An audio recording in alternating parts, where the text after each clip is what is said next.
Bo and Luke were left to die. One of them was found with his owner's name still around his neck. I couldn't believe they were alive, and you could see the entire skeletal process of their whole body. There was nothing there, it was just bones. Little Mama, she's come a long way from the 20-pound puppy found tied up with a computer cord. Her ears were cut back with scissors and her teeth ground down. And I sat in the middle of the shelter floor and just cried with her. And then there was Bella. Before being rescued, her life was confined to a 5-foot radius. I just don't understand people. I mean, it's a matter of just calling out to us. These are the victims of animal cruelty. And here are the faces of the accused. Daniel placing you under arrest for cruelty to animals. In most cases, facing only misdemeanor charges, if they're charged at all. Do the punishments fit the crime? It takes everything in my being sometimes to keep from screaming. Robbie Fitzgerald founded the Safe Haven Animal Kennel, also known as the Shack. She says the rescue shelters are all at capacity.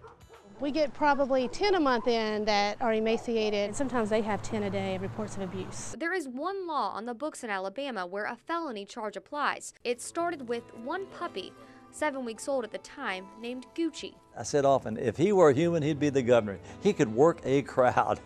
Gucci was strung up from a tree, beaten and set on fire. The juveniles convicted were given community service. The adult served 3 weeks in jail. The case moved Gucci's eventual owner, Doug James, to take action. James began pushing for a law that would make acts like this felonies. The bill was kind of laughed out of the legislature. It was just, nobody does that. 6 years later, the bill became law. But since the passage of Gucci's law 12 years ago, nothing else has been done to protect animals from other forms of cruelty, and the crimes have continued. In Summerdale, authorities say more than 200 dogs, cats, and horses were left to die. There was a Chihuahua in there, and the Chihuahua was eating the terrier trying to stay alive. The women police say are responsible are out on $3,000 bond. Their case has been handed over to a grand jury. In Alabama and the southern states, this is just like an epidemic. Now, if you're not a pet owner or just don't really care about animals, think about this. There's often a third party involved in these cases, one that everyone cares about: children. It's a power thing they want over those spouses, or over those children, over those animals. And anger, it's an unresolved anger. It just flares up, and suddenly a child's been hurt or an animal's been hurt, and they don't give it much thought. Pat Guyton cites 3 nationally accredited studies. The first shows that a person who abuses an animal is 5 times more likely to abuse a child. The second looked at battered women in children's shelters. It found that in 90% of the cases, there was animal abuse or neglect. And the third shows people who abuse children are 5 times more likely to abuse an animal. It's happening in our community. It happens right here that people are being cruel to animals.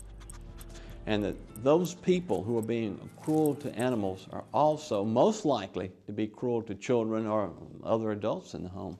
The results of crimes like this should be stiffer than just a slap on the wrist for animal abuse. And so that people will be removed from society for abusing animals and hurting animals.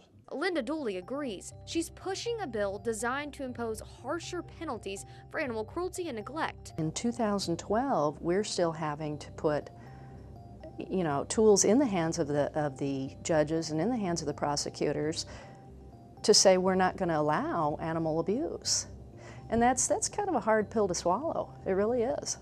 We should have been further along. The bill would allow more strict punishments for animal cruelty. It would also add an aggravated animal cruelty component. Those convicted under this provision would face a felony. We owe it to them to protect them, to go after the people that are not protecting them. Alabama Representative Joe Faust introduced the bill this past session. It didn't make it out of committee. I don't think there'd be a one up there that doesn't like animals and would feel the same way that I do about animal cruelty. It's just a matter of letting them know that this bill even exists. Yeah. But I think there's widespread in the legislature. I think there's support for it, for changing things. Then why haven't things changed? Representative Steve McMillan says it's the system. The system is set up to kill legislation, not pass legislation. Faust and Dooley will be back in Montgomery next year and say they will get this bill through. In the meantime, the abuse and neglect continues. One can judge a society by the way it treats its animals. There's probably not a day goes by that I don't cry over this.